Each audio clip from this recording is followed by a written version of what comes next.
vocês agora que nessa época, dentro dessa época de transformações que a gente vem passando ao longo desses 10 anos, que se caracteriza na ideia do empreendedorismo, existe um parasita devastador que está rondando o nosso dia a dia, a nossa sala de aula, o nosso mercado, que não é nenhum vírus, não é nenhuma infecção, não é nenhum fungo.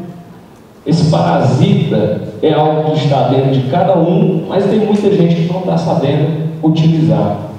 Quem poderia me dizer qual o nome desse parasita? Vamos chutar? Não. Não é energia também. Energia. Hã? Tem alguém passando o microfone aí? Dou-lhe uma.